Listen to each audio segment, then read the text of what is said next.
Hello, I'm Raph. I'm playing a Warforged Gloomforged named Styx. He is a Paladin and has been recently reawakened and is learning about the world around him with some new friends that he's just met. Hey everyone, I'm Jared. I'm playing the character of Luther. He's a Dampier. He is a fighter that specializes in firearms, a bit of an investigator, and I am the great uncle of Grinner. Hi, I'm Jacob. I'm playing Tithla, the Goblin Ranger. She is a wonderful hunter and medical genius. Hi, I'm Haz. I'm playing Theodore, the Satyr Druid, who's a kind of a charismatic Druid who's unwillingly taken Tithla under his wing as she's followed him through the forest for the past few months. Hi, my name is Josh. I am from the RollTogether RPG stream, and I will be playing Killian Maxwell, a half-elf warlock who has come to Barovia. He was with the party previously but has lost them and has joined up with the Tempest Guild on their adventures. G'day, I'm Tom. I'm playing Jonor, the Aasimar wizard. He is on the pursuit of good and evil, finding out the best and worst in this world, and he's doing that with a little bit of naivety and optimism. And I'm Owen, the Dungeon Master of our Curse of Strahd campaign.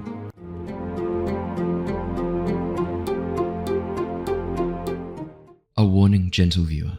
Curse of Strahd is a horror-themed Dungeons & Dragons campaign, which means you may hear adult language or adult themes throughout this episode. Hello! Welcome back, Hello. Hey, good day there, lads. Welcome back to the Lost Archives. What's going on here? We are playing Curse of Strahd, the premier Dungeons & Dragons 5th edition horror campaign. We are right in the middle of some pretty incredible moments. We're gonna be jumping back in very shortly. We left off on a bit of a cliffhanger, as we want to do at the end of our sessions. Before we do, quick announcements. Sad announcements. Unfortunately, Raph is unable to make it tonight. We've got a medium announcement. Jacob's not able to make it tonight, which means pros and cons, right? No Maisie Peters update, but also I now have to play Tithla. So I will have to do, and Styx's voice as well. Yikes. I will try and do Styx's voice as best as I can, and Tithla as well. I will be playing both their characters while they're away. But we do have Tom, Haz, and Josh here tonight for our delving deep into the ruins of Argynvostholt. Now, the only other announcement I have to share is obviously a bit of a shame that we couldn't have our Legacy of Kyoshi episode on Thursday. Unfortunately, I was away at another conference, but I am now back. The good news is that is it for the year. The other two conferences I have to go to will not impact the streaming at all. They are across a weekend only, which means no impact on any of our streams. So we are past the period in which my work life gets in the way of my future planned work life. Hopefully no one from the company is listening. So that's hopefully it. In terms of other fun news to share, I don't think there's much else. I did have an error on the Fanart last session. Sorry, the Twitter handle was not correct. I have now fixed it. Apologies to Foxtrot. I had forgotten one of the Fs. It is Foxtrot with 2 Fs on the Twitter handle. That has now been fixed.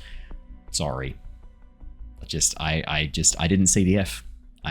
My brain just read Foxtrot and left it. Didn't read any further. So apologies. Any other fun announcements to share, anyone? Yes, no, maybe, possibly? So, no? Maisie Peters. Oh, for fuck's sake. Oh, no. You don't actually have any updates mildly, though, do you, Josh? Mildly entertaining news. Yeah. Noodle, who's a golden retriever. We went to a dog park a couple weeks ago. We were invited to join the Bayside Beagles group. And so we, on the weekend, went to a dog park with but you're not 7 eligible. Other beagles as well. You're not eligible for the Bayside Beagles group. Apparently, they made exceptions. So Noodle's now officially in a beagle group, and we go to a dog park every second Sunday. So that's fun. That's news. That's lovely, but also don't call it the Bayside Beagles group if you're letting in just any old riffraff like golden retrievers. That's lovely. And how does Noodle get along with beagles? Yeah. Having a great time? She's twice the size, but twice as scared. She just apart from the friendliest one that walks over, she'll just fall over and expose undersides in make inferiority just to us a bit, all that sort of stuff. But she's getting better. She does it less at a drop of a hat.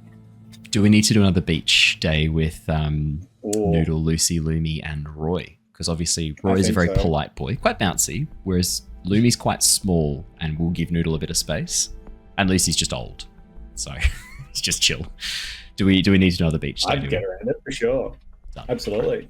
We'll line that up.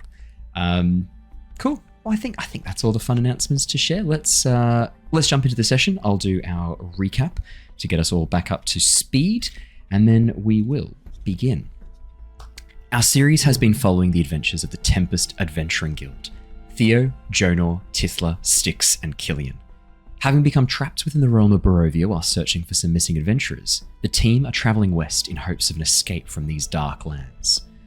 Emerging victorious in their fight against the Blight Druids of Yesterhill after two of the Mardukov family were taken by the Druids, the team launched a rescue mission. Fighting through Druids and Blights, they destroyed the source of the Blighted Necromancy, a Golthias tree. With Davian and his son Elvia now rescued, and the team exhausted and ready for a rest, they made their way back to the Wizard of Wine's vineyard. Killian had meanwhile elected to accompany Adrian Martikov back to his home, reuniting with the rest of the party at the winery. The winery had other guests too, however, a group of beautiful women seemingly out celebrating some special event, and with Theo overdue for a revel, the group joined the festivities. After a night of chaos and fun, Katerina departed the vineyard in her coach with the rest of her retinue, Sen deciding to follow them from a distance. Deciding to take advantage of the detailed reports and maps collected by the Keepers of the Feather, the team spent some time deep in research. With the werewolves of Lake Bartok, the ruined fortress of Argynvostholt, and the ruins of Berez in the swamp, the team have a number of places of interest to investigate in their search for weapons against Strahd and Sergei. Luther decided to make his way back to the Abbey of St. Markovia. With it now serving as a sanctuary against the dark powers in Barovia, he felt it too important to leave without numbers to defend it. In light of this, Tithla revealed that Strahd had approached her and reminded her of a dinner invite, promising to send a chaperone in the next day or so to collect the party and ensure their attendance. With the clock ticking down until this forced social event begins, the team decided to make their way to the nearby ruined fortress of Argynvostholt. After a brief pause, which Styx used to cast the ceremony spell on Stefania, celebrating her coming of age, the team travelled cross-country, back east toward the ruins. Arriving at the grounds, they found the decaying stone towers covered in draconic iconography, including several impressive statues looming over the front gates depicting a dragon in its prime. We left off last session as Jonor found himself under attack from one of these statues. However, the rest of the party seemed oblivious to the danger. And that is where we left off last session. We are going to jump straight back in. Jonor, we left off as all of you are crouching around the gates, the large dragon above, standing to attention. For Theo and Killian, to your eyes, the dragon is still seated, gazing out across the landscape, standing watchful over the grounds, keeping guard. For Jonor, however, every time you've looked away or blinked, the stone statue has moved closer, crouching lower and lower over the surface of the stone crenellations before opening its maw wide. And we left off as you gazed up into the maw and watched it bite down. We're going to start this episode. Jonor, I need you to make me a sanity check, please. Oh, absolutely. I love my sanity checks. That is a 10. That is a fail. Jonor, surely this can't be real. Your friends look in confusion, seemingly unable to see what you can see. This monstrous stone effigy crouching low, almost like a cat ready to pounce before striking, its neck darting out fast as a snake's, the jaw grabbing you and biting in. Theo and Killian, you watch as Jonor drops to the ground, holding his hands up defensively, and across his arms and torso, you see these jagged claw marks suddenly split through the fabric, blood spraying into the air as Jonor, you take 9 points of slashing damage. 9 points of psychic damage, sorry, not slashing. Sure. But it manifests. You watch as this spray of blood strikes out from Jonor's arms. Jonor, the dragon, bites down, clawing into you before tearing away, leaning over, and you can see this frost begin to build up around its mouth as it looks down towards you.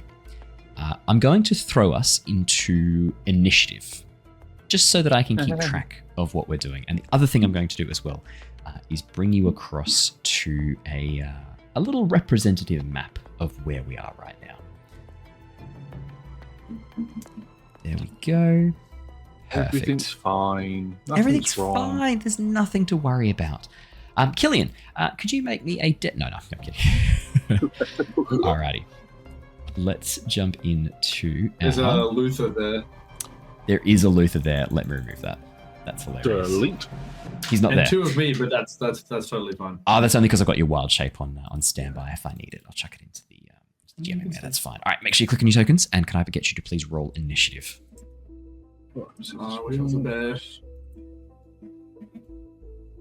I will roll for Tithla. And for Styx. Alrighty, we've got a 12 for Killian, 18 for Theo, 15 for Jonor. Tithla first. Tithla is a 13, and for Styx, we have a 10. Alrighty. Here's what happens. Theo, you are the first to act. As this sudden strike against Jonor, from nowhere, like an invisible assailant has just struck at Jonor, you see Jonor cry out, and you hear him call out before falling backwards, trying to pull himself away from the edge of this gatehouse. And as you look up, you see nothing. There's nothing there. Just the stone statue standing guard looking out.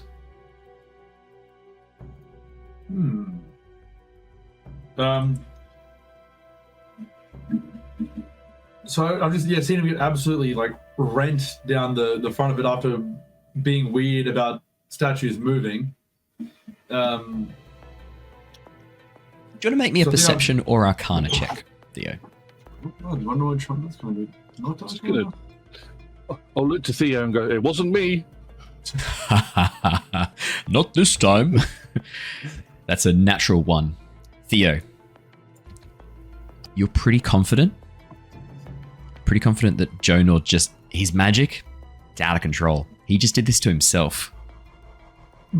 Jonor, this is not a good use of the prestidigitation.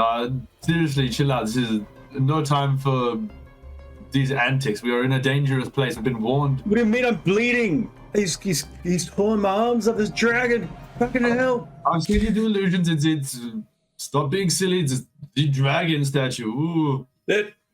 Oh, this is not all right. Oh, it's fine. Let's see me waste a spell. I'm going to cast healing word on Jonor with the expectation that it's not actually going to do anything because it's just a fake prestidigitation gouge mark. Going off of how Theo does healing word, you just slap the wound. That's fine. You know what? Yes, I do. I will go over to him, and I will slap in the healing word. It's at this moment, Theo, that you realize this isn't an illusion. As you slam down on Jonor's arm, you pull your hand away and it's covered in blood. As you cast the healing word, Jonor will regain 4 hit points.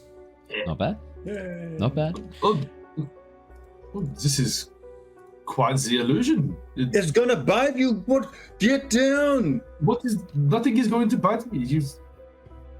You're making it up. It is my turn next, so when... Yes, Theo. You're done. Sweet as. Jonor, you are up next. You come with me, don't resist right now. Jonor... Stop resisting! Jonor is going to... What is the phrase going to be? This is only a verbal spell. He points into the distance, 100 feet away, and he is going to open a little rift in the distance, and then one appears right beside him. And as there's like a crackling of noise between these two, they start connecting, sort of lighting, and he casts Thunderstep, the spell he just got from a level up. And Jonor grabs you. He grabs your shoulder, pulls you down, and tries to jump through this like little ripple for us to disappear through. It only take a willing creature, and there's a thunder that happens. Yeah. So would you join me or not? Oh, apparently that is a trickier decision. Yeah, well, I mean, on one hand, Jonor is my friend. I Theo would trust him. But on the other hand, if someone just starts spouting crazy talk, grabs your arm, and tries to throw you through a portal, I think there's a reasonable chance I would probably like just stand around like a stunned mullet and just like what do you do? What, I'm not going in there. We're investigating Argynvostholt. He's unwilling, is what I'm taking here. Does sound like it. Yeah, like half willing. Yeah. So that's going to be a cast of Thunderstep. That's going to be for everything within 10 foot of where you arrive, I believe, though, right? Of where I am leaving. Oh dear. I disappear, and there's an eruption that happens where I left, which is why I tried to pull him through. You did try. Tried to pull him through. You did try. So Constitution saving throw, please, from Theo. The statue. I'll make a. That's a spell effect, though, right? It is a spell effect. Hey, I get advantage. Is that 10 foot from Jonor? Yes, it is. Radius, because that hit me as well. Oh, Killian. Killian, can I please have Constitution saving throw? That's a fail from the statue as well. 18 from Killian. Very nice. Theo, 7 and 19. We'll take the 19. That is going to be half damage. So 19 half down is going to be 9 damage for Theo and Killian. It is going to be full damage for the statue. And this is thunder damage as well, isn't it? That's right, yep. Jonor, I need you to roll me a D100, please. Oh, what the fuck was this? Well, I'm quite far away from you now. He's out. He's gone. 54. 54. Okay, let me have a quick look. Ow! Jonor, I'm completely shocked you do this to me. Hey. Nice. Rattling. Huh. Okay. To your eyes, nothing much happens. As the thunder wave goes off, a loud crack echoes through the statue, and you watch as a large crack makes its way up the plinth, snapping off one of the wings. You watch as one of the wings of this stone dragon drops off and smashes into the ground right in front of Killian's feet. Killian, as this massive wing just drops and smashes into the ground, you sort of look up at the statue. You can see cracks spiderwebbing across its entire body, but for the moment, nothing else seems to happen. What about this, the dragon? Is it just in midair where it was attacking me? Or? You can still see, Jonor, the dragon is crouched over the edge of the plinth, still looking at you.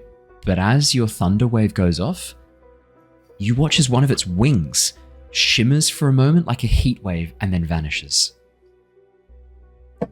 Wild. And that's what you see. That's all I do for my turn. I yell out, "Get away from the dragon, guys! Come on!" Alrighty. As you shout that out, let's move on. Big thunder crack as well. Anything within 300 feet, I feel like I should mention. Here's the thunder. Oh, so much for subtlety. There goes the stealth option. Yeah. Yeah, nice. I was just seeing how to. I don't have to describe anything with this yet. The 54. I was just double checking if there's anything you'd see, but there's nothing you'd see yet. So we'll get to that later. Tithla is going to see this detonation go off, see you hurt, Jonor, look around and go, What is it, Jonor? I don't see anything. There's nothing there. It's just a statue, Jonor. It's not real. He yells from a distance, "It's still standing on the pillar looking down. Please attack it." Just exactly where we left the statue. Tithla pulls out an arrow, knocks it, aims at the statue, and unleashes an arrow at the statue. That is going to be a 11 to hit. Tithla he watches the arrow just bounces off the stone and clatters to the ground. Tithla sort of like wanders over, picks it up, and shows it to Jonor and goes, "Jonor, it's just a statue. This is. I don't know what you're doing. What? She's going to wander over towards you and get ready to do a heal when she is able to. Where did you... Oh, you teleported yourself fucking ages away. 5, 10, 15, 20, 25, 30. Tithla will get to about here. Killian, it is your go next. I have a question. Yeah? I cast... detect good and evil in the last session. It lasts for 10 minutes. Yes. Do I detect anything? There is no strong evil, and there is no resounding good within, I think it's 100 feet of you? It says, for the duration, you know if there is an aberration, celestial, elemental, fey, fiend, or undead within 30 feet of you, 30 as feet, well as where the creature is located. Similarly, you know if there is a place or object within 30 feet of you that has been magically consecrated or desecrated. None of those are true within 30 feet of you, sorry, Killian. Okay. Jonor, I can't sense anything near us that's any evil or anything near us, but I mean, if Tifla's arrow didn't work, I could try magic on it, then... Jonor grabs, waves his bleeding forearm into the distance, just like, "It bites."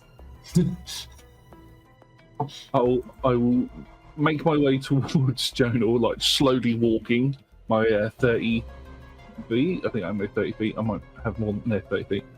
And I'll just turn and I'll summon the pistol and I'll fire 2 Eldritch Blasts at it just as I walk, just to sort of show that it doesn't do anything.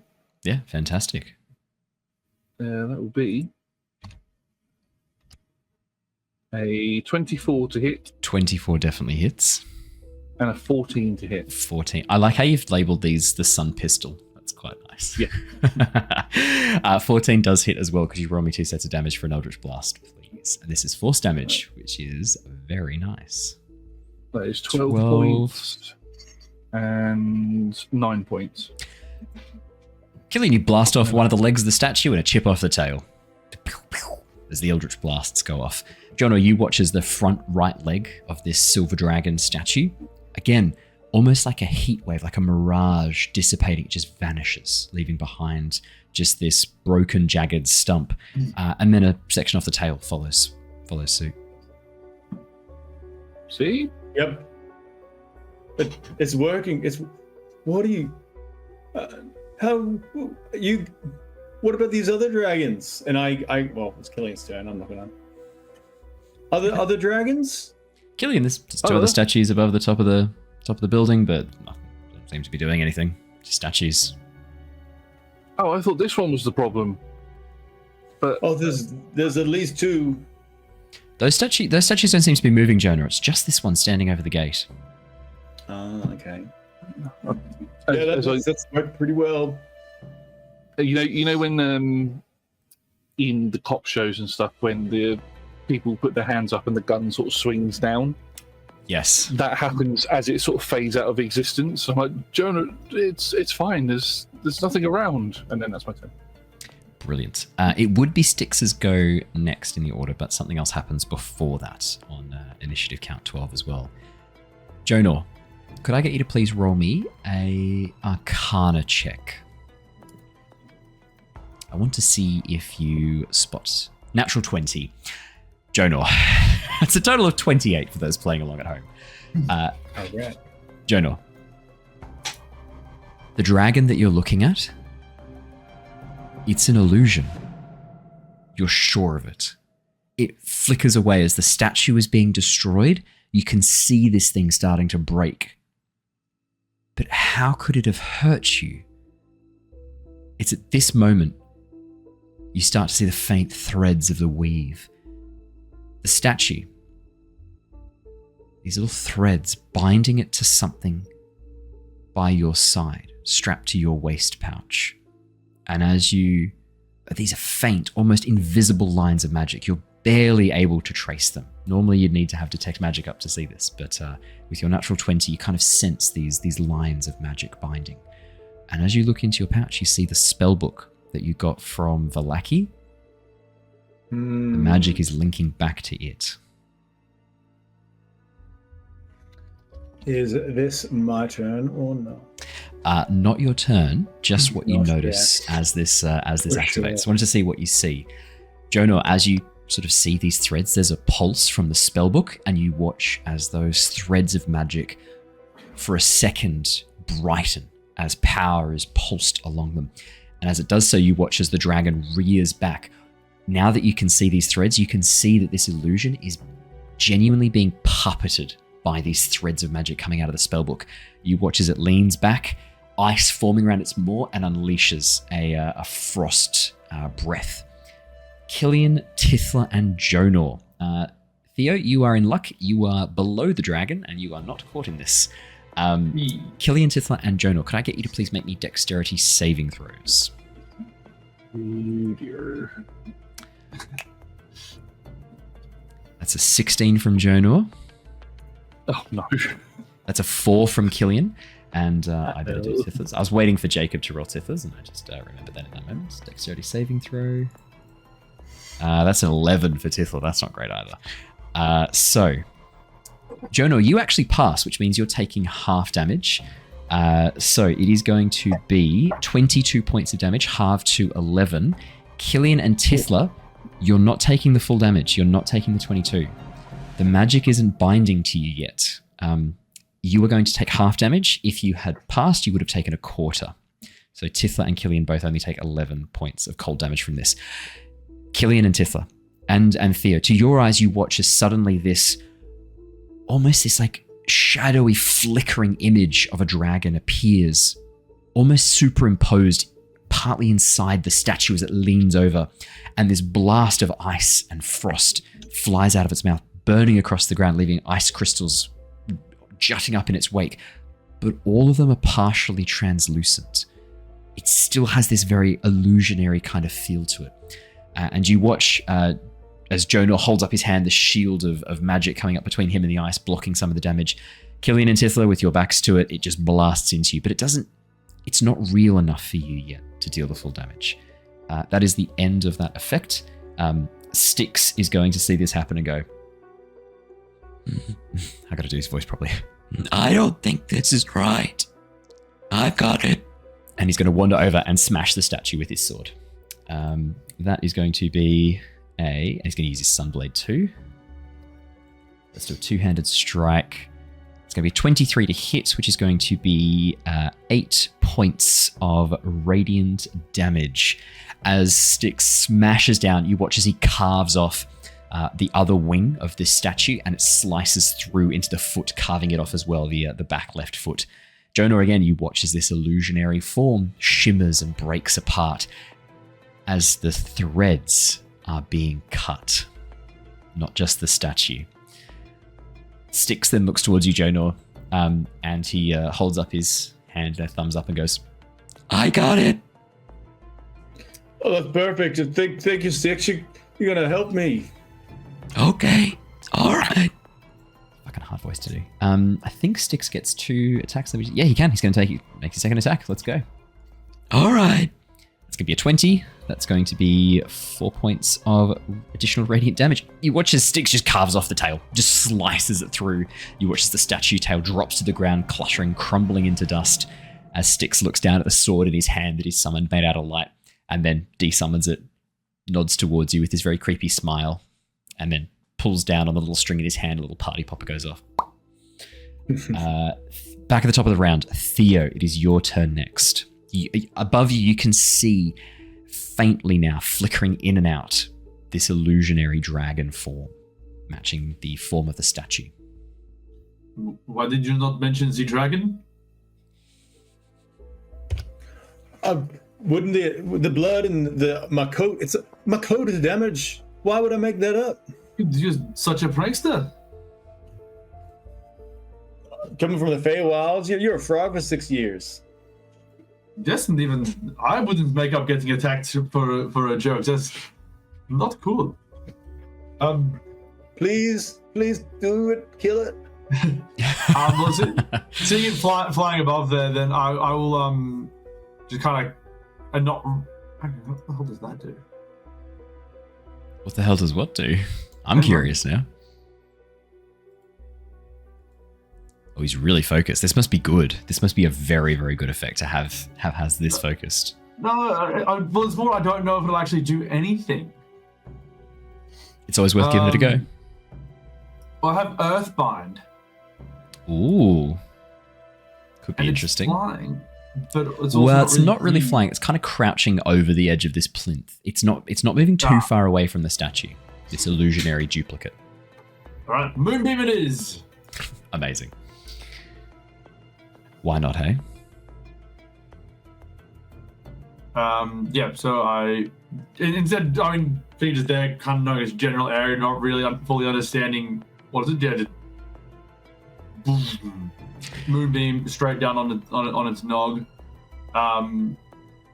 This is when the creature enters the spell's area for the first time on a turn or starts a turn there, it's engulfed in the So to make a con save at the beginning of its turn. Beginning of its turn, yeah. Perfect. Also, if a shape changer fails its saving throw, it's very bad. Yeah. Regular form, yeah. Yeah. So Theo, as you reach up, your magic pulsing through the clouds above and breaking through the mist that surrounds Barovia, the light of the full moon in all its glory, enhanced by your magic, almost filtered through this spinning circle of magical energy above you. You watch as this blast of radiant energy just boom onto the stone statue. It doesn't seem to do any damage just yet. The light not quite able to burn through the stone, but you can see the stone starting to blacken and char as it's subjected to this radiant energy. And then not seeing that I wasn't really hit by anything, I'm probably gonna just chill. Just chill. Jonor. Oh, actually, no. I might turn into a bear. Turn into a Bayon. You sure? So far, just for your information, because I know it's hard to judge the health of a partially transparent illusionary creature popping in and out of existence. It currently has 2 legs left and a head. Right. Yeah, might not bother. That is a very nice DM moment. Yeah, this is. There must still be some residual birthday luck that you're owed. This is it. It is now spent. Jonor. Seeing these threads apparently draw to him, he looks down and sees whatever threads are remaining there, and he's a bit terrified to know it's connected to him. He moves his cloak, to see where it's connecting to him, and luckily it's not on him. It's right in the pouch where that book is. Turning away from the dragon, he just looks down, spreads the top of the hole open to see that book, and just freezes looking at it. Bit of clarity comes to him of, okay, this book's going to bad news, not a big surprise, I guess. And then he's going to using the outside of the cloak, grab it like a paper, like a plastic bag, grab out and just picking up dog poo in front of him. Yeah, yep, that's right. Nice. Disposing of this turd book. Yes. And I plonk it onto the ground, and what do I see?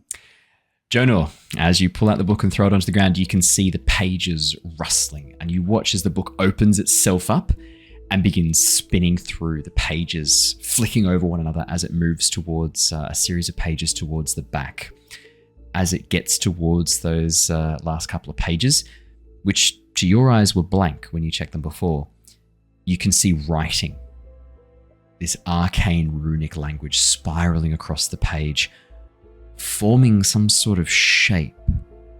And as you look closer, you can see it's forming this almost humanoid face, a gaunt, grinning, skull-like face with sunken eyes, leathery skin, forming out of these arcane runes as they spin around and begin forming this shape. He takes a step back, looking at that on the ground. I think he's going to be fairly bewildered by that. He's not going to take anything else on this turn, just seeing this face emerge right beside him. No actions, the bonus actions from him. Fair enough.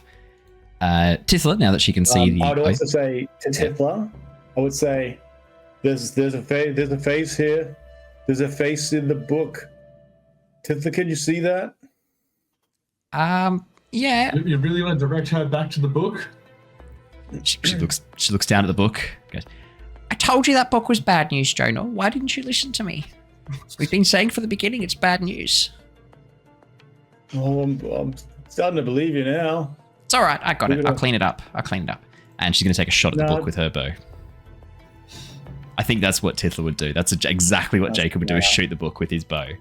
That's fair enough. That's 17. You watch as an arrow right into the center of the book, right into the middle of the grinning skull. As the arrow thunks into the paper, you watch as the book almost shudders and shakes for a moment.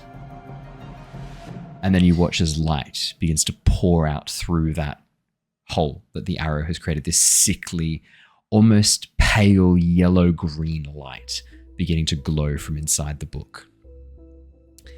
Tithla's going to see that and go, no, I don't like that. Jacob! And as she calls Jacob over, he is going to infuse this. He's still a red drake at the moment from the Wizard of Wines, taking on Yester Hill. She's going to make another shot and this time infuse it with fire. That is going to be... no, that's not going to be enough. You watch as the arrow that Tithla fired catches a light and slams into the ground right next to the book, burning with this bright red-orange flame, but just misses the book. That was a 10. Yikes. Killian, you are up next. So we're attacking the book now? I'm confused. I am. I've got the book.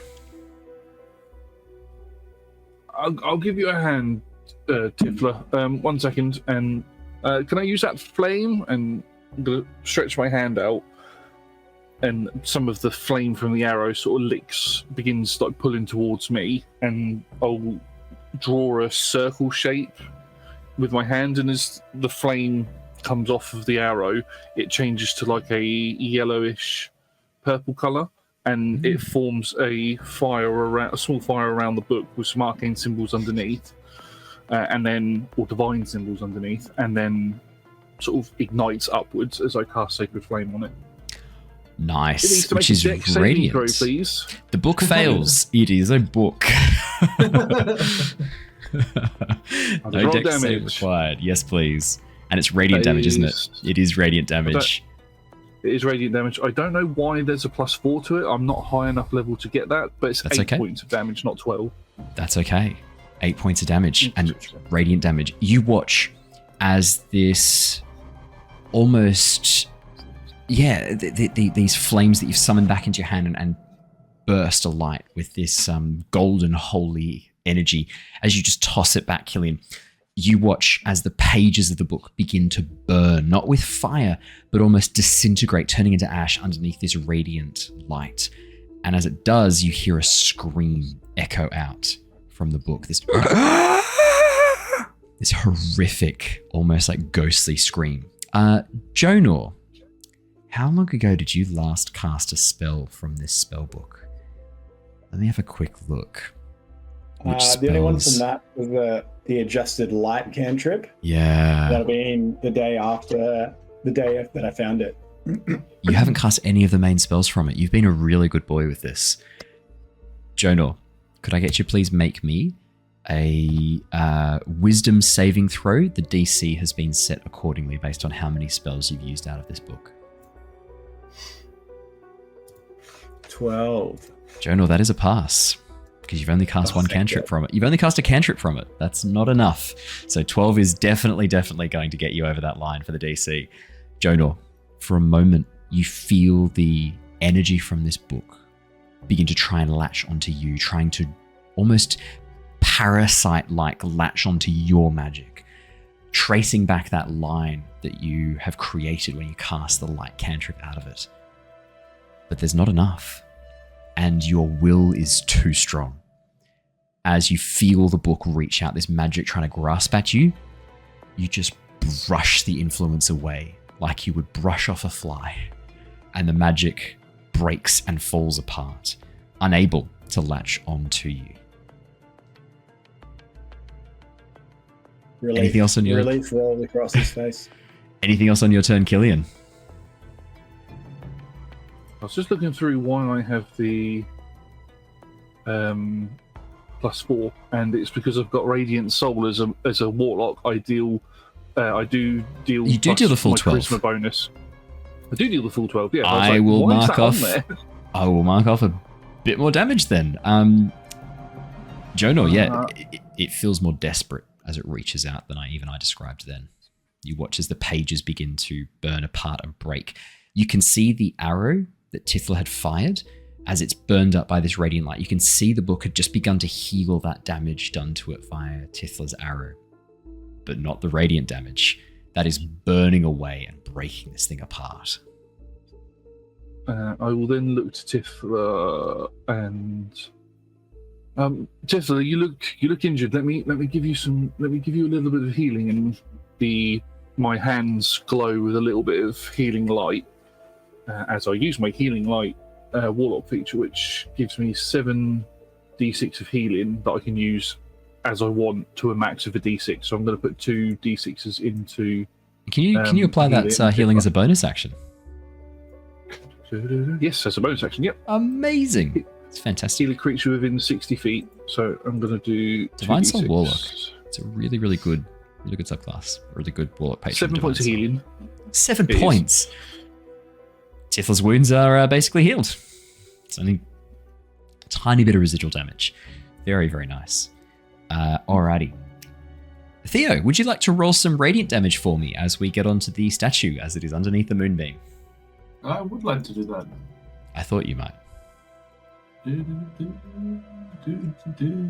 Got a feeling this is going to be extra spicy. Oh, it was a spicy click, so it must be a 15. Okay.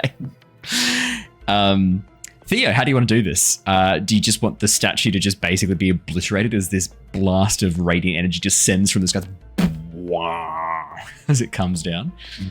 It makes that big the day after tomorrow the Inception. Yeah. As this light burns through the stars above, enhanced by your incredible magic as you call upon the powers of the moon. As a moon druid, your affinity with it, enhancing your magic and your effect with it. As you call down this blast of energy, you watch as rather than the statue breaking apart underneath the weight of it, you watch as it begins to crumble, the particles being pulled up into the air, almost as if the energy from this thing is so great, it splits it. You watch as at first the head begins to disintegrate, as bit by bit, moving from the top down, the statue comes apart, the particles rising up into the clouds, disappearing above, as this is vaporized by your moonbeam.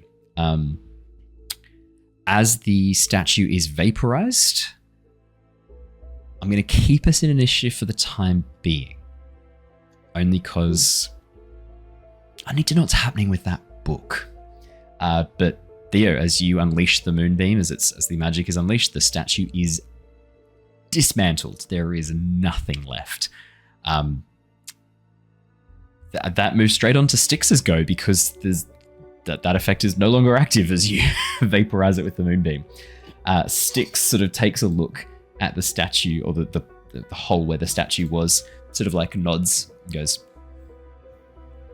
"We got it. What would you like me to do?" As he looks over at you, Jonor. Jonor, the illusionary drake, the dragon, gone. nothing left. You watch as it breaks apart as the statue is disintegrated. As Styx says out his name, Jonor's looking down at the book, and he just sort of waves his hand. He's like, I'm not taking in that information, whatever you're saying. That's just not relevant. Hand up, just sort of waving, don't break my concentration. Styx sort of like just wanders on over towards you, Theo. Looks up at the moonbeam, touches it, gets like a little zzz as he touches it, goes, ow!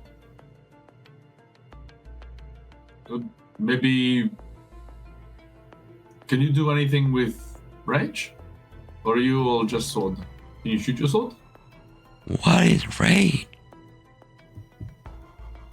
Well, is there other statues? Maybe they're about to. Maybe go hit them. Oh, range. Okay.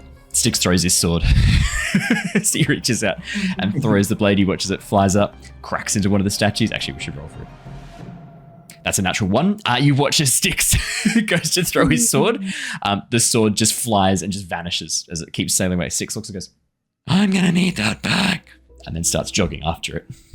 You watch as Styx runs off to go and collect his sword. Forgetting that he can summon it back to his hand with his natural 1. Back at the top of the round, Theo. Do you want to move the moonbeam? Yeah, I do. Is it... I mean, what is the range on that bad boy? It's 30 feet, or is it going to move the full 120 each time? I think you can move it. Yeah, so you can get it on top of the book easy. Well, I was thinking Jonor seemed to have that color. I mean, I'm not entirely sure. I mean, we kept it for a reason. This was the book that kind of possessed Tithla for a bit, right? This was the book that Valakovich, Victor, had been using that taught him how to use portals badly. Yes, that was the one that Tithla it kind of talked to us, right, and promised us knowledge, and was bad. All right. That's right. I can keep it for a reason. I'm not entirely convinced I want to demolish it now. It's connected to this place. It might have some use. I'll leave that to the wizard to sort out. So, are those other statues within 60 feet? Yes, up on top of the main crenellation of the building. I'd like to move my moonbeam up onto one of them and just kind of see what happens. You move your moonbeam up on top of the statue immediately begins disintegrating. Roll me some damage. Statues don't have a turn. They are architecture. So that's another 15. You just disintegrate one of the other statues. You watch it. 10. You watch as the other statues just disintegrated underneath the burning light of your moonbeam. Sweet. You'll call if you need me, Jonor. I can come assist. Maybe don't kill it if we can avoid it. We can still learn something from this. Just wait, hold on 1 second. Wait. He hands out towards Theo again. He's starting to come back into reality. Repeat in your mind my telepathy. I will not be ignored, Jonor. You will respect me, Jonor. That's actually it. And seeing what was this awful face start getting like destroyed sort of broke him out of this trance, and now he's seeing this book with a wealth of the strongest wizard just being destroyed in front of him, and the voice in the head of, are you sure, from Theo, like, do you want this thing to die? And my natural instinct of try to learn more of wizardry, I'm going to realize this is actually really, really valuable. Looking at the book, how destroyed is it? So, like, is it half burnt? Is it all the pages destroyed? I'm trying to judge that. The book looks pretty damaged. It's taken a few pretty heavy hits and the radiant light seems to be burning through. Interestingly, it looks like it has healed the damage it partially healed the damage from the arrow that Tithla fired, but that's no longer healing while it's being exposed to this radiant damage. You get the sense, Jonor, that if you leave it in this radiant damage or apply more, there's not going to be anything left. But if you were to get it out, you might be able to save what's left, and it might even gradually over time fix itself.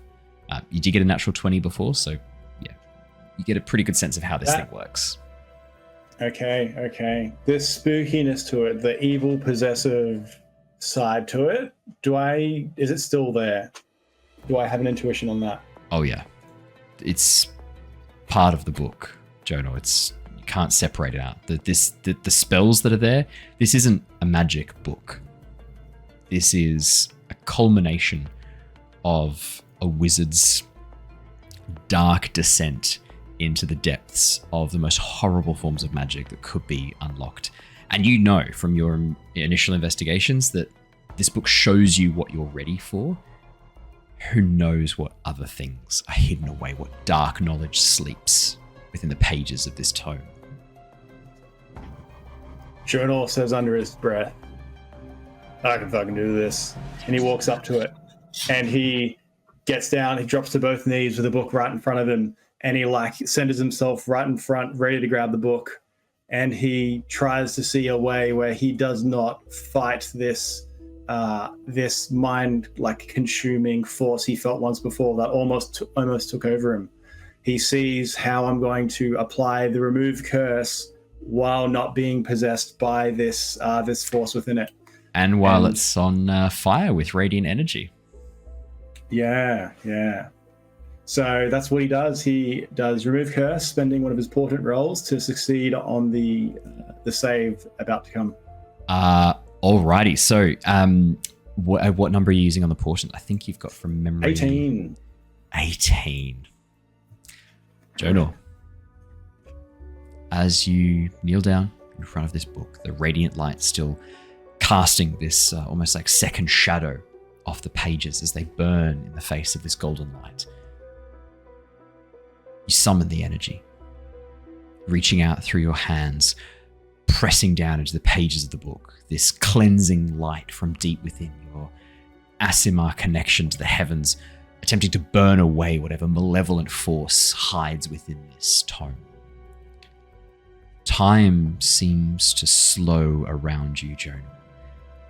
You feel the world take on this almost black and white gradient as color leaches away. Everything except the color of that radiant light burning on the pages and the bright red of the blood on your arm. As your magic pulses through, you feel this presence, this darkness from within the book, this awful sense of almost, I guess the best way to describe it is this sense of malice lying within, this sense of hatred. 18? Is that, it'd be plus your spellcasting effect, wouldn't it? Because it's a spell, right? Yeah. What does that take it to total? Plus 25. 18 plus 25. Okay. So, yeah. That's certainly going to do something. Jonor, as you reach out and push through this magic, you hear a voice whispering to you. Please, Jonor. There's so much more I can show you. Don't throw this all away. You want power. I can give you power. Hearing that voice speak to him, he holds the magic, not dispelling it at this point yet. Am I speaking to it or in my mind? Speaking out loud and in my mind? Okay. What about Victor? Did you say the same thing to him? Of course, but Victor was too weak, too unpracticed. But you, Jonor, you have knowledge, you have power. You could use me properly, use my magic well.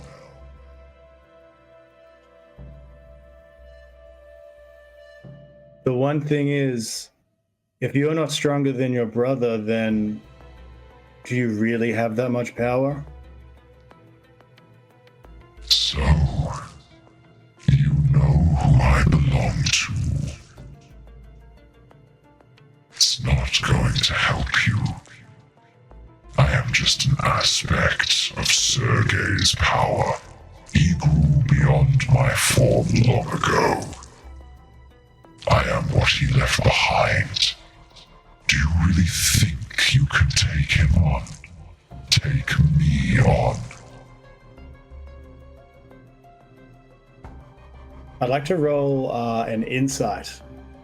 So, do I believe it's taking all it's trying to do is manipulate me into doing what it wants?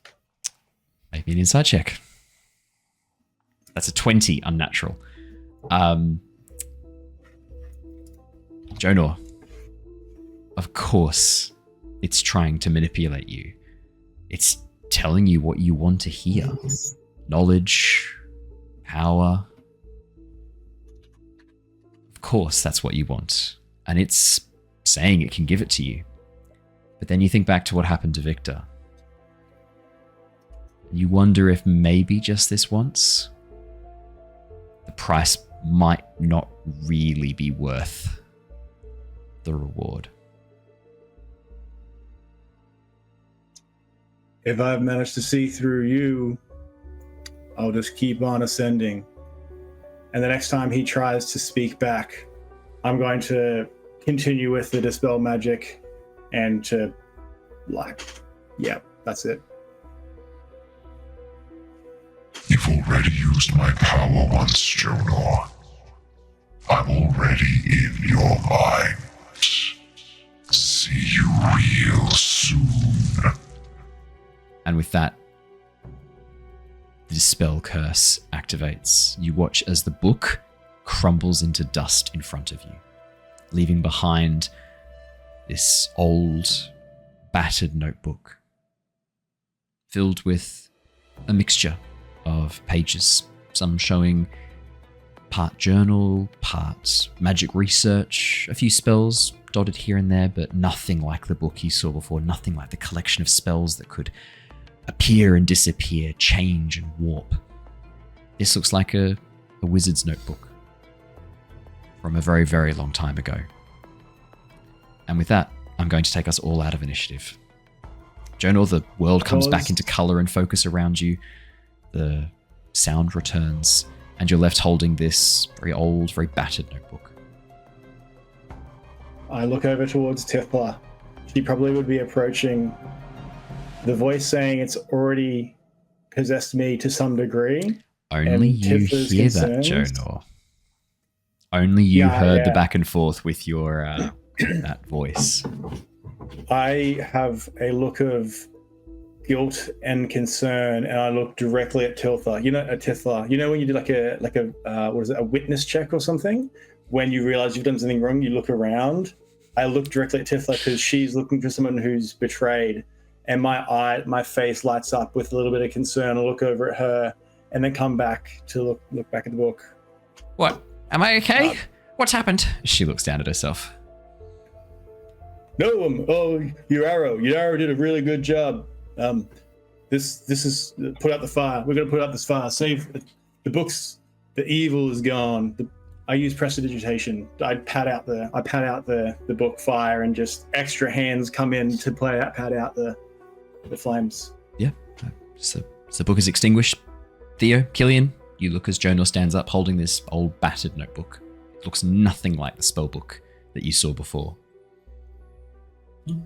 If that's what you wanted to do, yeah, it's old wizard's book.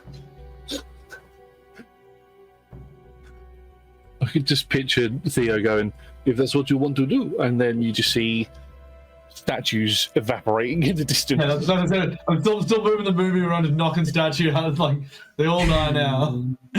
Just watch as another statue underneath the power of the moonbeam as it blasts through part of the upper level. Theo, you get the distinct impression that like none of those statues are going to come to life, but better safe than sorry. Just Independence Daying them all. Yeah, exactly. Yeah, that's what she said. We're all safe. We're all safe now, guys. The book, the evil thing is gone inside of this book. It's okay. You know how I tried to take over Tithla and myself? Yes. I tried to get rid of the evil being inside of this book and managed to successfully do it. Not all creepy and full of necromancy anymore. No, but it did seem to know something. And you know best. You are our resident master of the arcane, but we are battling forces unknown here, so maybe a force unknown might have been helpful. But it is done. I guess, as one less evil thing to worry about.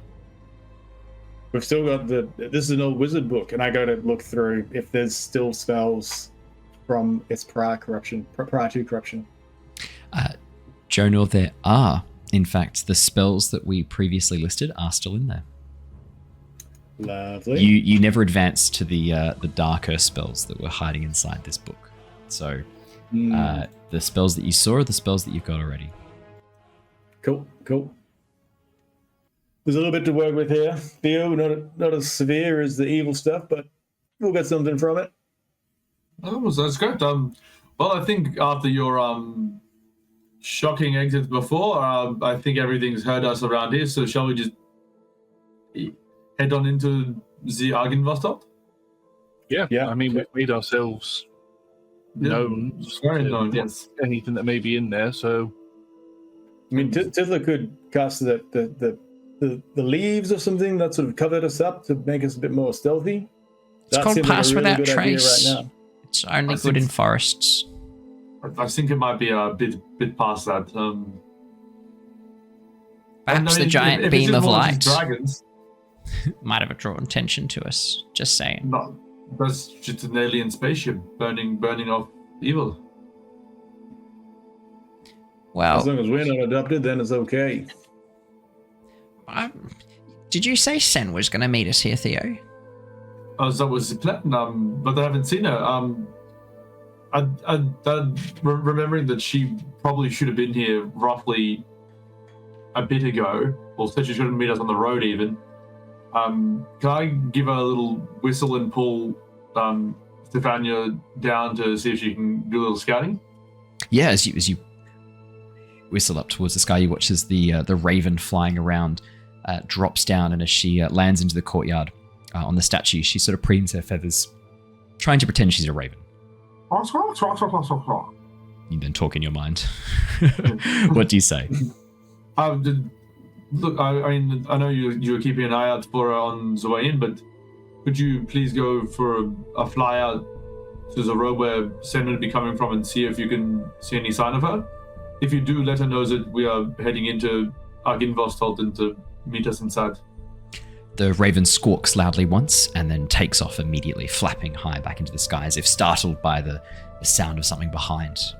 Stefania's doing a pretty good job pretending to just be a normal raven. You watch she flaps off, cawing, and then disappears into the undergrowth, the forest, bordering on the edge of the road. Well, Stefania will find her, but no time like the present. If you guys want to go in? Well, I might go find Styx. He just wandered off after he threw his sword.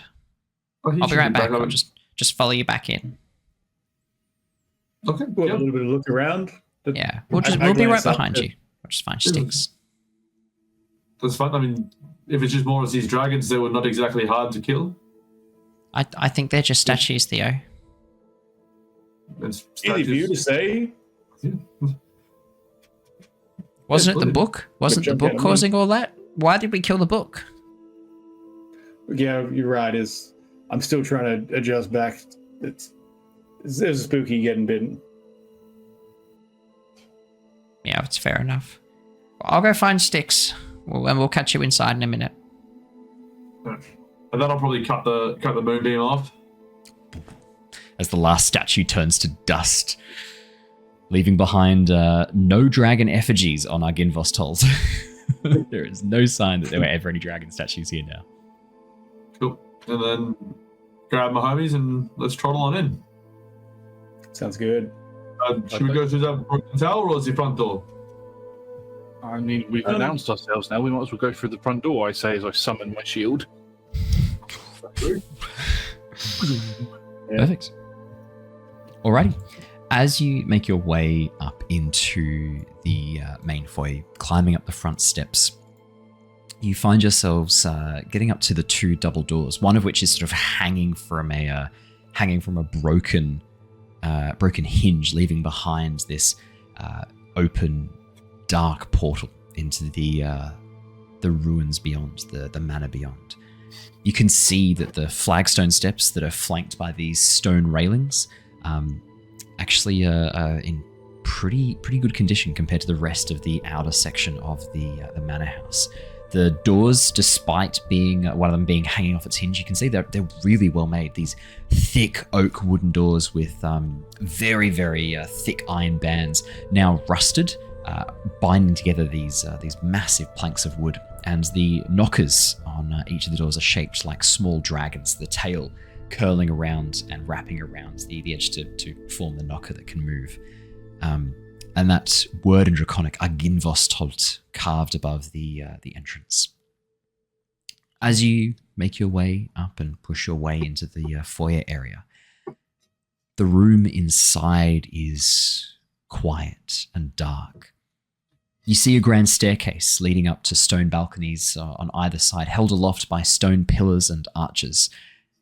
A tall, faded tapestry stands between the two staircases, depicting a nobleman clad in this gorgeous silver armor, standing there, looking noble, strong, and brave. The tapestry is very old and faded, though. You can see the threads and fibers partially degraded and sections where it's torn off, the age causing it to break apart. Around the foyer, you can see 6 sets of double doors. Along the walls, displayed on marble pedestals, you can see these alabaster busts of 3 quite handsome men. The 4th bust in its pedestal are broken, though, having been knocked over some time ago. The shattered remains of this broken stone and marble strewn across the mosaic floor. The floor itself is this beautiful tile mosaic, covered in degraded, broken bits of fabric, rotting wood, and cracked stone. But underneath, you can see what was once this gorgeous mosaic of a dragon in flight, the wings aloft, the dragon clearly silver in the mosaic tiles. And hanging from the ceiling, you can see a wrought iron chandelier, chain disappearing up to the floor above. Underneath, on the other side, a matching chandelier, but no longer hanging, the chain having broken and dropped, leaving behind the shattered marble and mosaic underneath. That is what you see as you walk on in. How dark is it? It's pretty dark. As you head on in, it takes a moment for your eyes to adjust. As they do, the light from behind you casts this almost like this bright rectangle across the floor, stretching towards the tapestry, lighting up the feet of the figure in the tapestry. Inside, it's quite dark. There's the windows that would be set on the upper floor balcony, the second floor balcony, seem to have curtains drawn across them. As you step inside and as you pass into the foyer, you watch as shadows begin to move along the walls, and suddenly this enormous winged form darts across the room. Shadow cast along the wall, blocking out the light from the doorway for a second, and you hear this low hiss and growl. And then silence. Jonor, maybe a good time for that fun light cantrip of yours? Yeah, let's do that. I pull out my arm and point my fingers around, scanning the room for that shape that moved around. Jonor, as you move the light around, could all 3 of you make me a perception check, please? Yeah.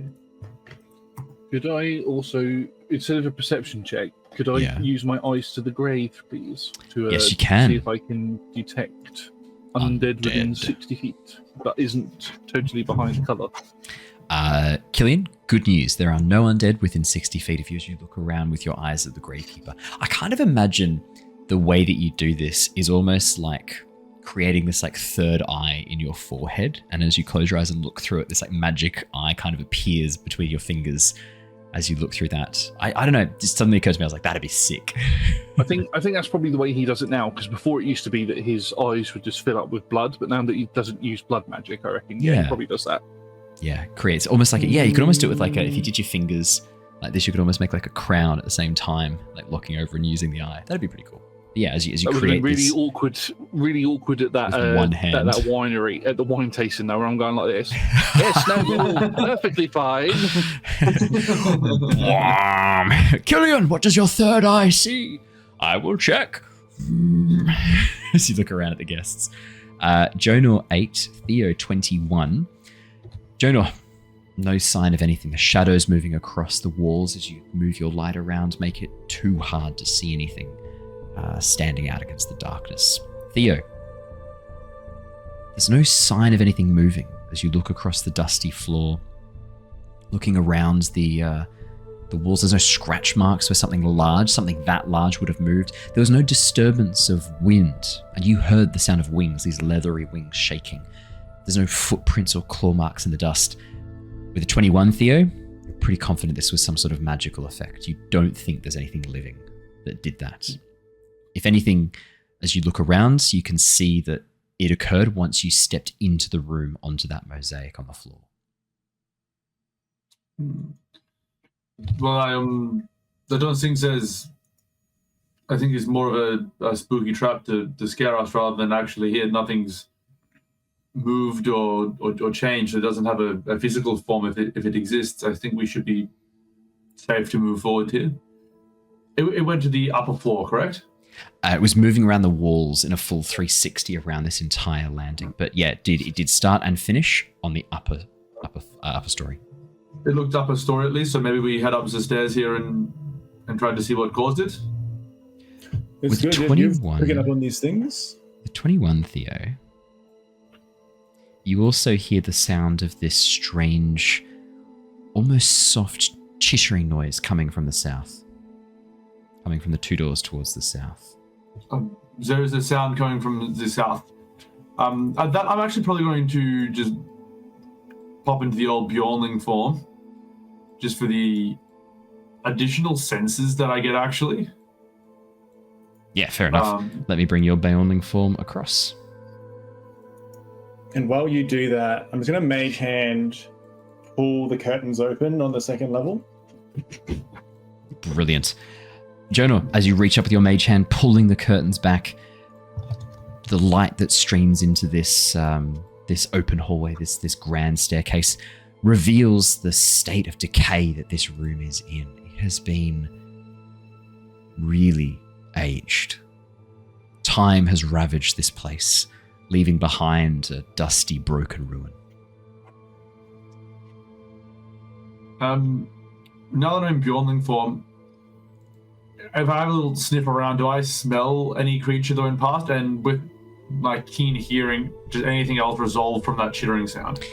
The sound of this chittering becomes more potent to your Bjornling senses as you listen.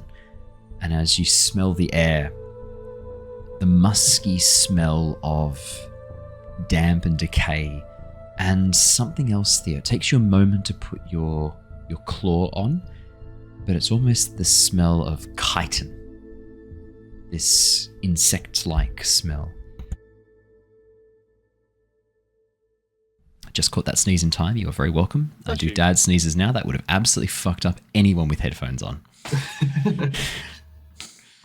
I'll just use this is my symbol for telepathy when I'm talking to two people as well. Use the telepathy to tell Killian, look, I think there is something insectoid to the south. It sounds quite large if I can hear it through the doors. There's either a lot of noble roaches or perhaps one large, more dangerous and decidedly less noble creature. We're not in the most reputable of places at this point, so probably the latter. Do we want to clear the bottom floor first before we ascend the stairs? Better than getting trapped in here. Yeah. Well, how about I go over? I'll open the door. You guys get ready to blast them, as in, if there's anything big, I'll bite its face. Shield out, ready for an Eldritch Blast. Getting ready to summon the pistol. Alright. Oh, I'm ready, just an ordinary firebolt. Then I will position up, team. I'm going to say, actually, if it's a swarm of if there's multiple things, shatter. If it's a single target, firebolt. Alrighty. As you prepare yourselves, I'm going to preemptively get you to roll initiative for me. If that's okay, I'll bring the initiative up. Okay.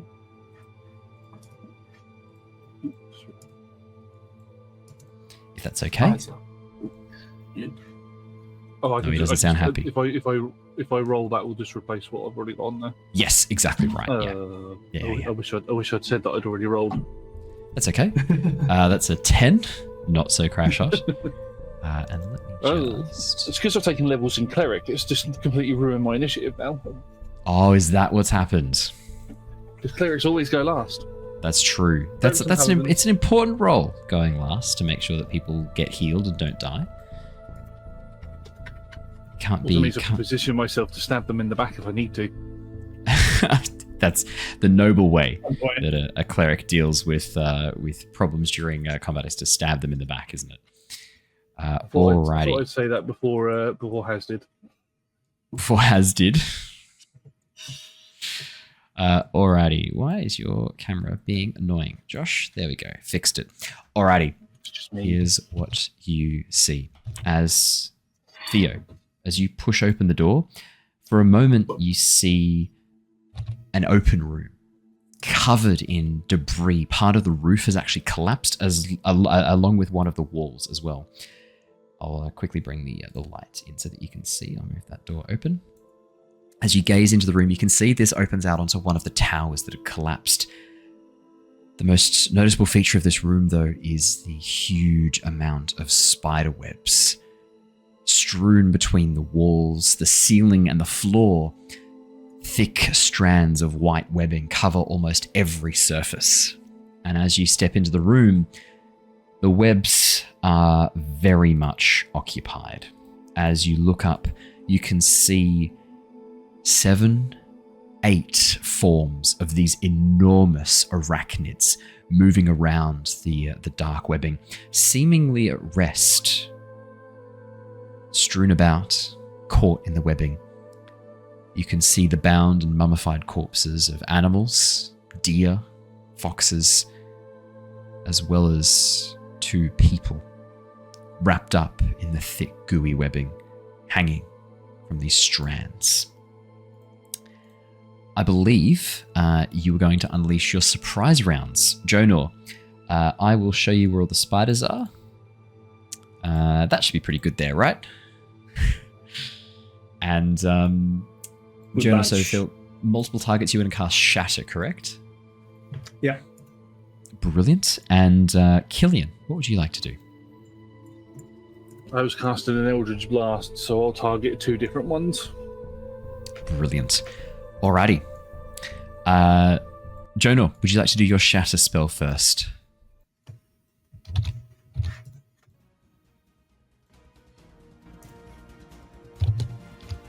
Constitution save 16. And what's the range on... It is 10-foot radius. 10 foot. Where would you like to center it? In the middle there? Right in the middle between the 4 spiders? Yeah, I think it'll get them all. Yeah, absolutely it will. Yep. Let me ping that right there. Yep, right in the middle there. It will definitely get all of them. I think all the spiders hanging onto their webs would get like sucked in. They're like sort of wobbling about. They get pulled towards this ball of compressed air, and then it just like erupts back out in thunderous noise. Chat's gone, holy shit, they're in Australia. Yep, that's right. So the first con save is a natural 20 for a 21. The rest 10, 12, and 8. So 3 fails, 1 pass. I'll say the one right in front passes with the natural 20. That is 13 thunder damage. For the one in front, that is going to be halved down to 6. The others are taking the full 13. Jonor, as this blast of energy detonates in the center, you watch as the webs immediately are vaporized, causing the spiders to just drop down out of the ceiling out of the walls onto the floor as they skitter and roll about. Anything else on your turn, Jonor? I think it was just the shatter spell as the held action. Killian, that's it for me. Would you like to target your 2 pew pew? Yes, I can just about see the corner of this one, so I will target that one as well. So the one against the one at the front is going to be a 12 to hit. 12 is not enough. As the first Eldritch Blast just strikes into the chitin and is dissipated across its surface. The second one will be a 15 to hit. Definitely hits, absolutely. Would you like to roll me some force damage, please? That wasn't that great. That was 7 points of force damage. And which one are you targeting? Sorry, the one in front? That would be this one here. One at the very back. Just about to see this one. 7 points of force damage.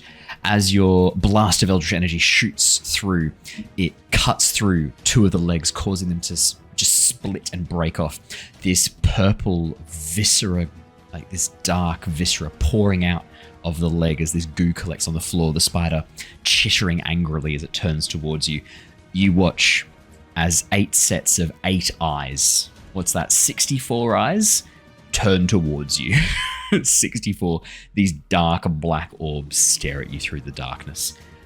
We'll jump into initiative at that point, because Theo, you were opening the door to let them do their attacks.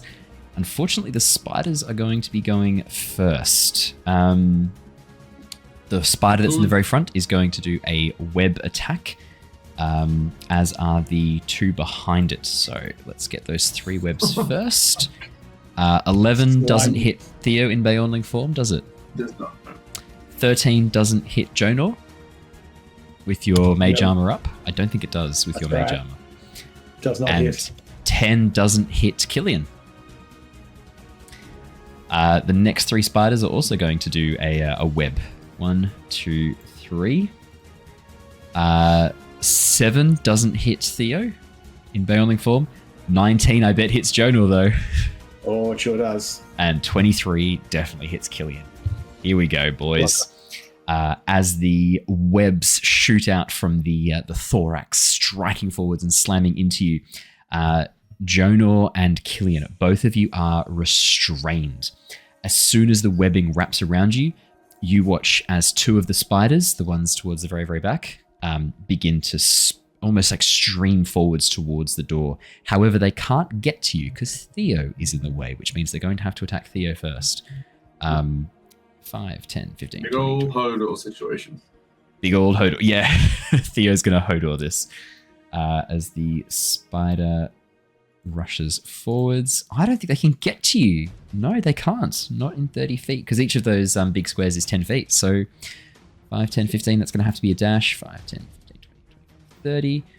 5, 10, 15, 20. After they web, these spiders all move up, and as they begin crowding around the door, you see them all rushing forwards, sensing warm prey. Killian, it is your turn next. I was looking through my spells. The next time I level up, as a warlock, I need to take an AoE spell. Someone needs Fireball, for the love of God. Someone needs to take Fireball. No, we do not need Fireball. We have everything we need.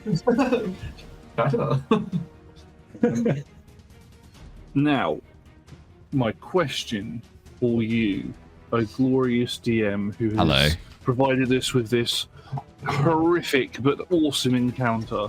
You're so welcome. I'm not juicing you up at all. If I was to use Misty Step, would the webs come with me? Ooh, no, they would not. They would not come with you. As rules as written, if you were to Misty Step, you would Misty Step out of them. I shall, as my bonus action, Misty Step behind this pillar over here. As you just piece out of there. Yeah, wonderful bitch out, man. That is prime bitch out. You watch as Killian, for podcast listeners, vanishes from one side of the hallway near the doors to the spiders, and Misty steps to the other side of the hallway underneath the pillars and the overhang. for the upstairs balcony at the northern end of the hallway, as far away from the spiders as he possibly can get within line of sight right now. Yep, and then I will fire 2 Eldritch Blasts at them. Brilliant.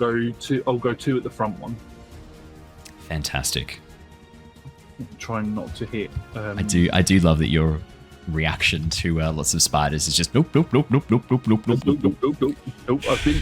in the Neverwinter Woods, and they've got massive spiders in there as well. So nope, get out.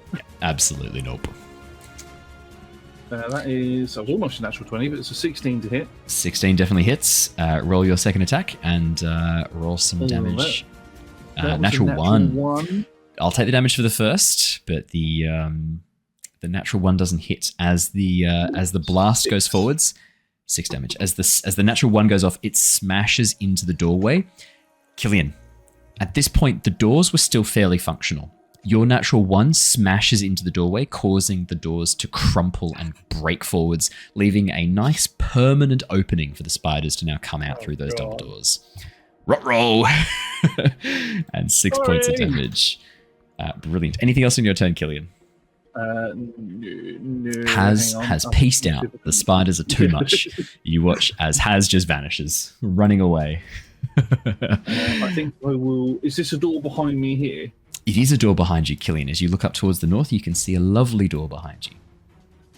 So I could open the door and just attract more enemies to us if I wanted No. Would I do that to you? No. Maybe. I will stay where I... Yeah, I'll stay where I am. Do you want to make me a quick perception check, Killian? I'm happy to do this as you get close to the door and you sort of pause listening out. See what you hear. Oh my god, my roll 7. 7. Silence. Killian, there is nothing. Silence in the manor house. Only the spiders. Safe over here. It's definitely safe over where you are. You actually, with a 7, you just don't know, Killian. There could be things on the other side of the door, but you just can't hear anything giving away. I'm just going to assume it's safe. Yeah, must be. Jonor, it's your turn next. You watch as the spiders begin rushing towards the doorway that is now broken open and unable to be shut. Okay, so I have a powerful magical hand that can push and pull things. Yes, you do. I can use as a bonus action. What size creature can you use it on? Large? Oh, I don't want to do it on a creature. Oh. I'm trying to do it on these sticky webs. I'm not sure if that flies or not. To try and push the web off you. Off myself. I can shove one creature. They must succeed on a strength. So the webs aren't a creature. The webs are basically like a part of the environment, I guess is the best way to describe it. Like it's a very thick, sticky spider web that's wrapped up around you, binding you to the floor and wrapping around you. His hand just grabs at these webs, trying to rip it off, and it just slaps back onto me like a rubber band. I would say, though, if you wanted to use your mage hand to try and pull free, I would actually allow you to do, rather than a strength saving throw or a strength check, I would actually allow you to use your magic, because there's no reason why a mage hand couldn't pull the webbing off you, especially when you've got the telekinetic feat. I actually would allow you to do that. Oh, look, that would be an action, and those resources are real dire, so... It's definitely going to be an action. I'm going to use another shatter. Seeing all those spiders, one big juicy clump right there. Yeah. They all just get sucked in. They all bump into each other. They get sucked into the middle of this little mosh, and it just erupts again, another explosion. So point you can see within range, I'm guessing right here where I'm pinging on the map, right in the middle of about 5 of them, 6 of them that you can see. Yes, please. Alrighty. Let's go. I will better make some con saves. 1, 2, 3, 4, 5, 6 con saves. There are 6 that are within range of this. Alrighty.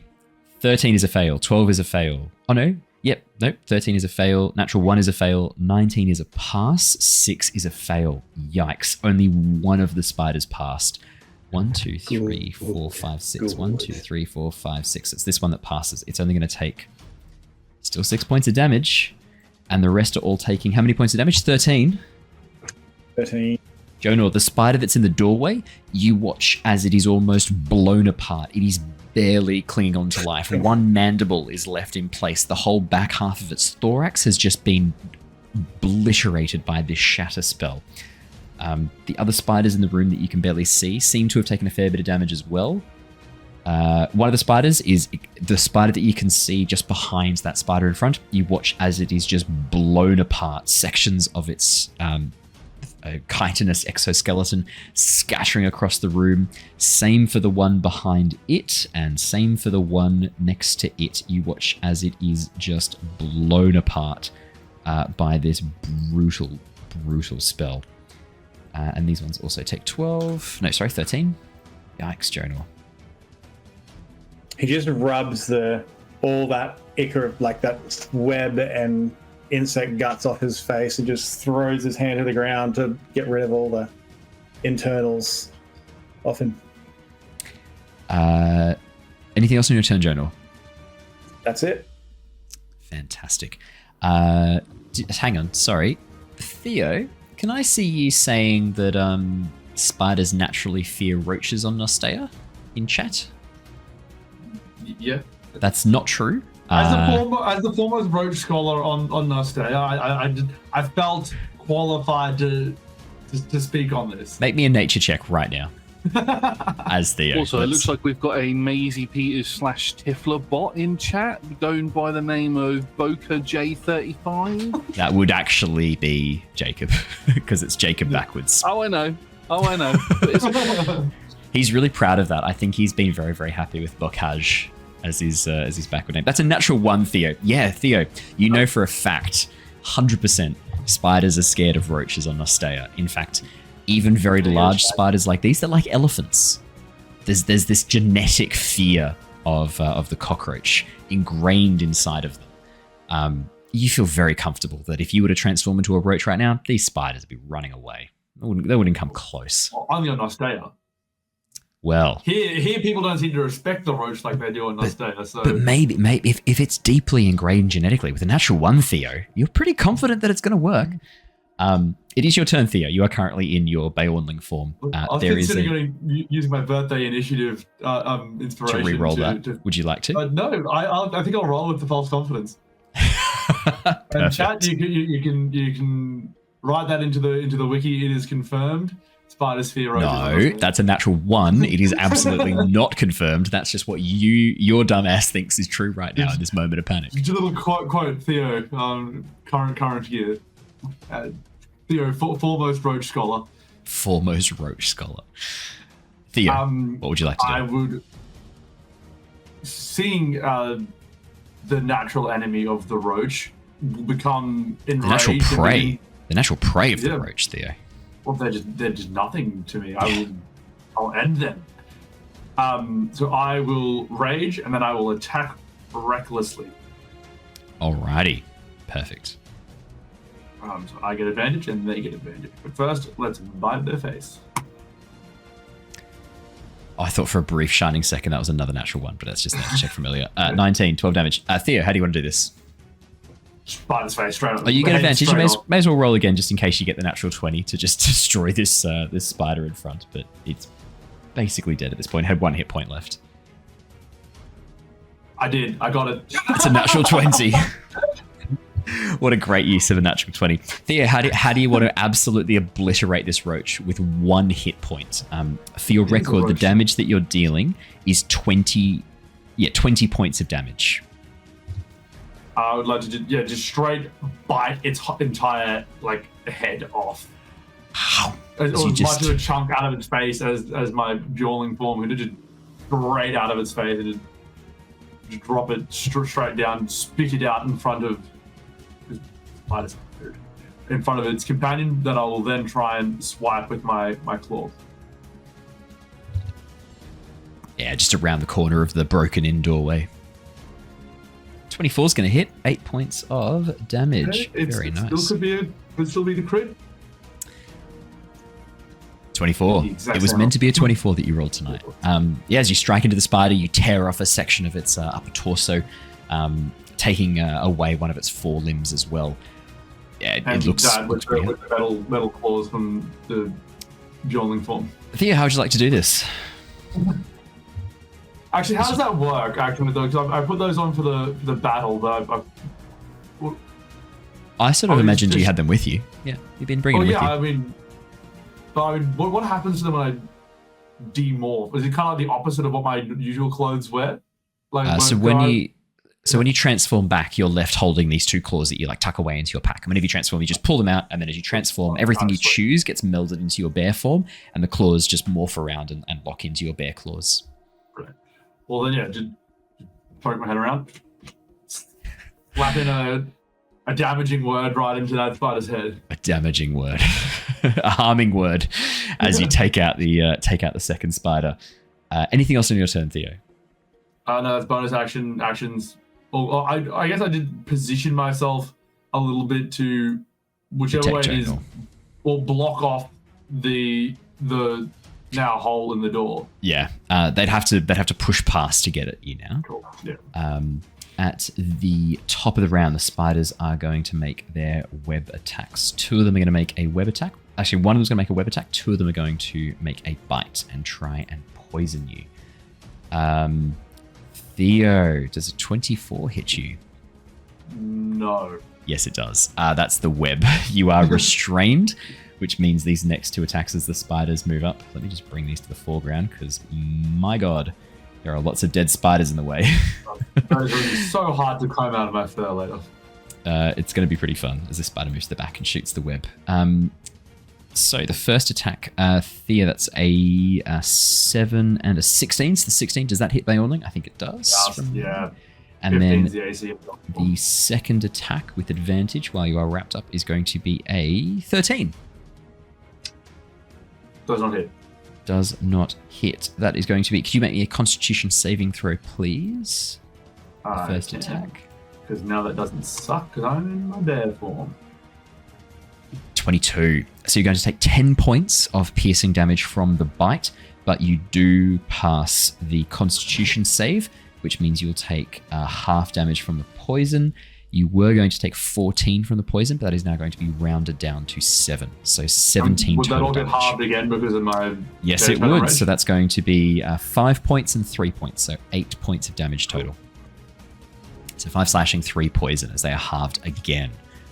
Amazing. And that is the spider's go. Killian, you're up, buddy.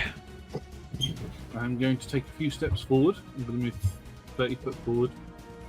So pretty much get right behind where Jonor is. There we go. Now I can hear a bit better. Take a few steps forward. Absolutely.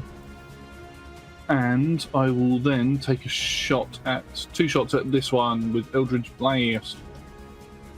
Summon my pistol. As the spider corpses begin piling up in this very narrow doorway, Killian, you just step up behind Jonor. Jonor's still wrapped up in spiderweb. You just walk past him, give him a nod, pull out your 2 golden force pistols, and unleash your Eldritch Blasts. Just stick around, Jonor. I've got this. Oh, nice. I should really... Oh, natural 20. Okay, that's going to hit. 28. Yikes. Obviously hits. And I'll roll the second attack just to be safe. 21. Yep. And how do you do crits? I forgot because it's the better critical. So roll the damage, and then you get a maximum dice on top of that. So for you, your Eldritch Blast uses a D10, correct? Yeah. So we just add a 10 plus, to whatever you roll. 10 plus 6, so 16. Yeah, perfect. So it's the better criticals that I believe. I'm trying to remember who it was I think it was Chris Perkins who does the better criticals originally. But yeah, it's the better criticals. So basically you get a full dice on top of whatever your dice is. So rather than like doubling the dice, you just get the maximum that you could roll on that dice. So it basically means that criticals always devastating. Hit hard. Because they should. Criticals should. Like a critical should be like bypassing an enemy's defense to smash through and deal some epic damage. But if you roll like 2 1s, for example, like that's rough. But it does mean the enemies get that against you as well. Would you like to roll me your second Eldritch Blast? So the first one was 16 in total. The second one was 12. 12. Let me do that now. And were they both against the same spider, or are you splitting between the 2 spiders that are in front? Same spider. Oh, how do you want to do this? I shoot. The first shot blows out 4 of its eyes, and as it sort of recoils from that and its little pincers sort of open out, the second shot just goes into the head and just explodes it. Just the head, nothing else. Just detonates like a wet balloon. Yeah. Anything else in your turn, Killian? How is everybody looking damage-wise? It's looking okay. Thea's looking all right. Okay, I will hold off on any healing for the moment, though, so I shall pass the turn. Jonor goes to ignite a flame from his hand. Usually scrunches his hand to a fist and opens it to sort of erupt a little flame in there. But it's like he's got a wet blanket just over his hand. This web just subduing the flame. He just does it over and over again, and eventually the flame comes out, and he pulls his arm through the web and throws it at the remaining spider. Nice. For a firebolt. Firebolt. Just remember you have disadvantage on your firebolt. Because you are restrained. Oh, yep. Okay, fair enough. 26. Not bad. Not bad for a good first shot. And the 26 will take the first damage, which is 14. And you're aiming at the spider that you can see at the back, or the one that's a little bit closer? Last. Oh, I thought there's only one left. I'll just go the closest There's one. two closest. 14 points of fire damage. Brilliant. As the fire smashes into the spider, again, this chittering noise echoes through the chamber. Anything else on your turn, Jonor? That's it for me. All righty. Theo, you are wrapped up in webbing. You are restrained. I would like to de-wrap myself from webbing. You may make a strength check to pull yourself free. Cool. Will I have something that would give me rage-based advantage on that? I believe you do have advantage on strength checks when you're raging. Yes, I do, yeah. Yeah. So yes. Cool. Oh, I've also forgot the +2 melee damage I was getting from rage. Always forget that. Doesn't add anything automatically. Spider's already dead, but the one that you bit the head off with a natural 20, you bite the head off even harder. Back in time. Alright, strength check. Boom. That's enough. You just tear yourself free of the webbing. I'm not going to waste my crits here. Alright, You yeah, can roll it- bust that. Yep. You can roll again if you like, but yeah, I can understand why you might not want to. If the 20 already passes, you might not want to use up the crit right now. So Jonor was attacking the one at the back? One in the front. One at the front. Alright, then I will just... Oh, I mean, it's there. I'll push forward into the room and just smash the one that the first one I come to. So remember, you've used your action to break free of the webbing. I have. You have. Shit. Well, Do you still want to move into the room? He's going to yell, "Oh yeah!" Oh yeah! And then as he moves into the room, goes to attack, goes, "Oh no!" yeah, no, probably not. I mean, Probably I'll not. I'll take a step within the door frame, but not push forward. I still want to guard that for my friends, and I will instead use my bonus action to convert one of my spell slots into some healing. So I'll drop one of my first level spell slots into 1d8 of healing, which comes out as nice. Which actually gets me back to full Beyonding health. And you raged with a. You did a reckless attack. Oh no, you didn't do a reckless attack last turn. You broke free, so no advantage against you anymore because of the reckless attack. Yeah. Cool. But I did still move forward towards the enemy, so rage still holding. Yeah, it's just not the reckless attack. Theo, I'm so sorry. Back at the top of the round, the first spider shoots webbing at you. That's a 20 unnatural. As the webbing just wraps around you again. Two other spiders move up. Go for the bite. Let me move this spider up towards the front as the pile of spider corpses grows higher.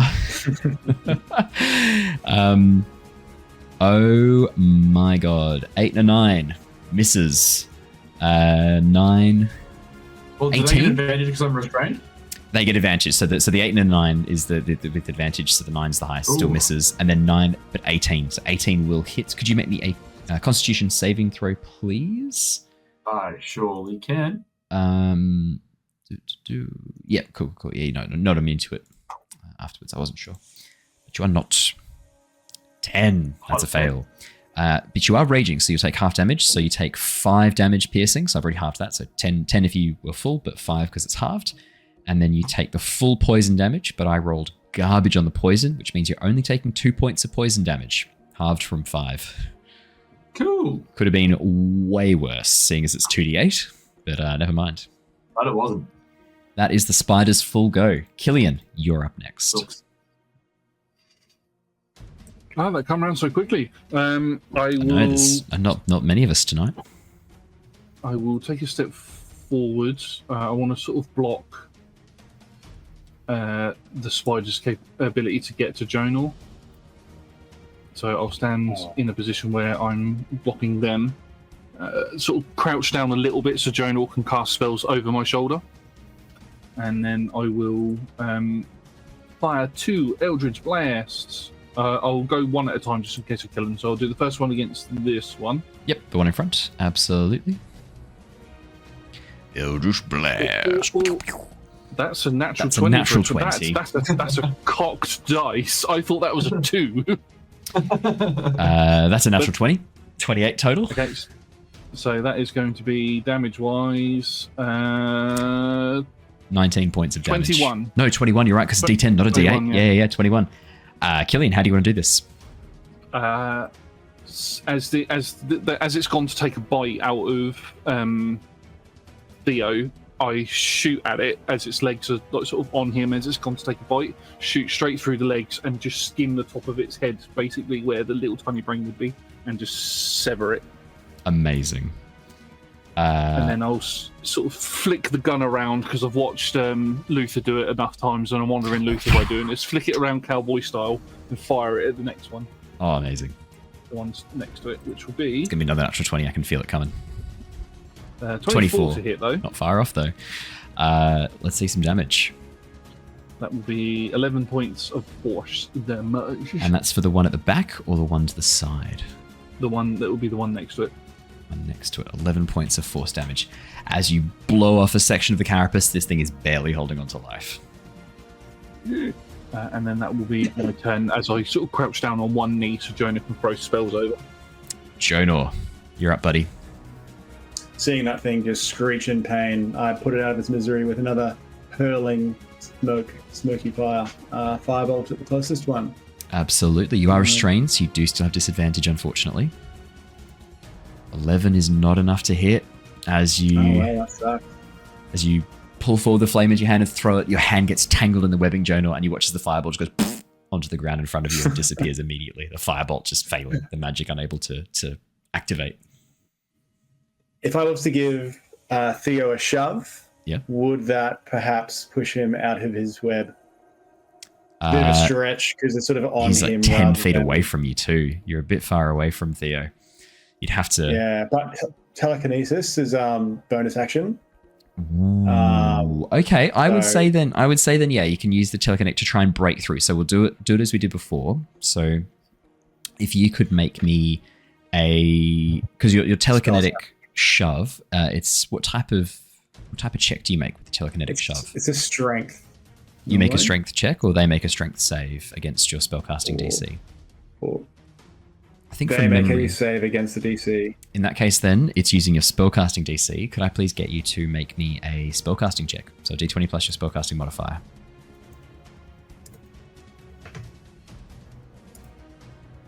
Oh, I thought I pressed it. Let's try again. I would argue that still falls under the same kind of rules. Go an Arcana instead, because it's the same. It's +8. 21. You just grab Theo and tear him free of the webbing. Cool. There you go, buddy. Run free. Go free range. Free range. Theo, it's your turn. All right. Let's clean up these spiders. Hey, there's only 2 left. Yeah. So one beside me. I will attack recklessly and bite its face. Like I'm attacking recklessly. And that's a 9 for the first attack. We'll ignore that. Unless you roll worse. We don't.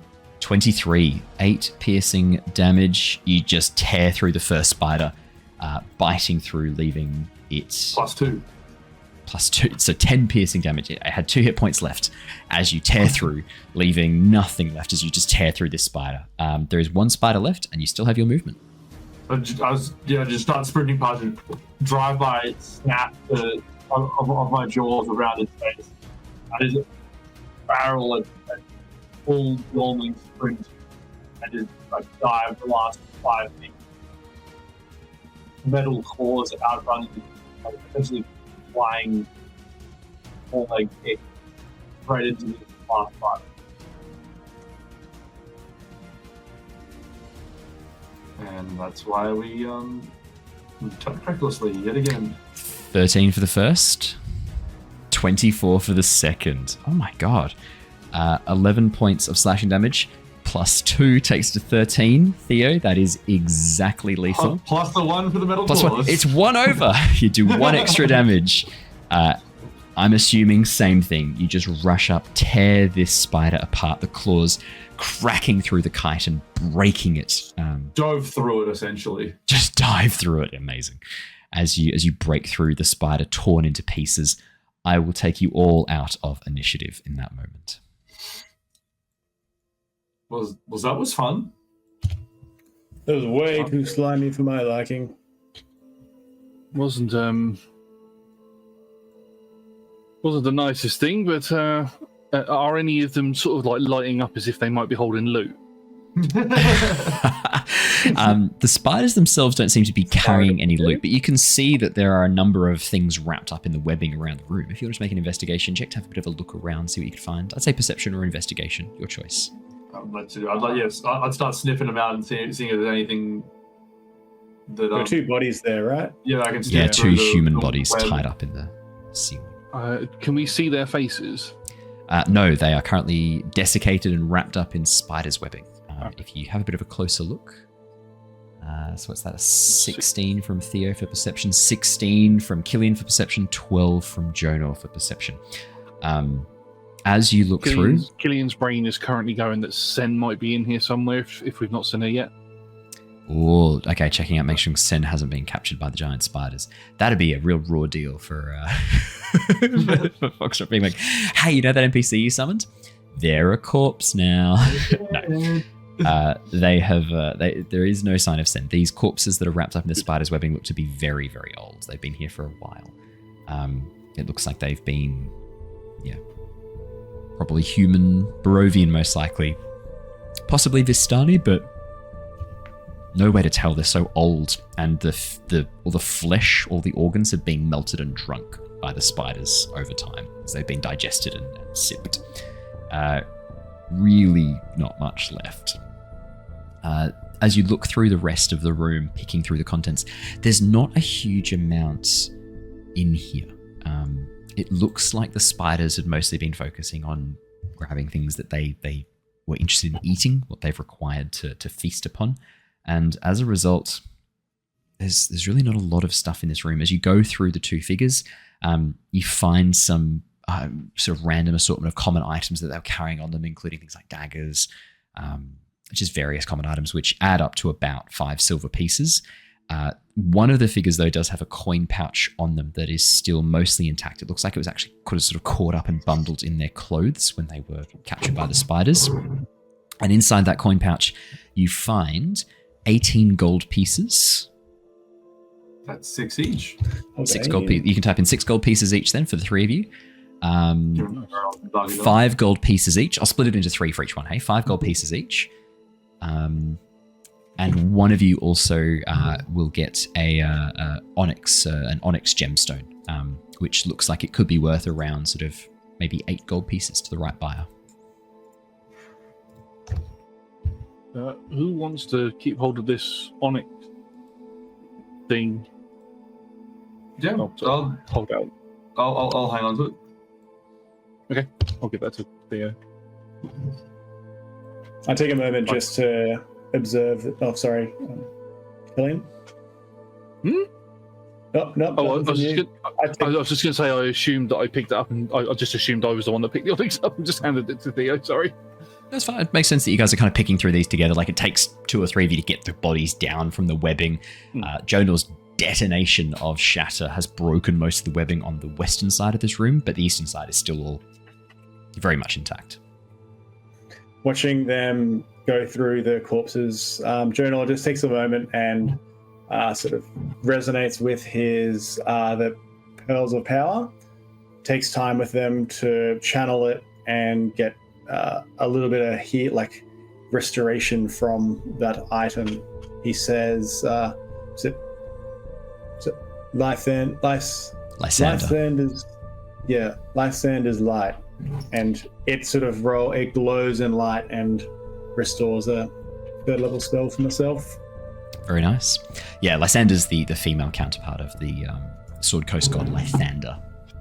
Lysander. Yeah, as you pick through.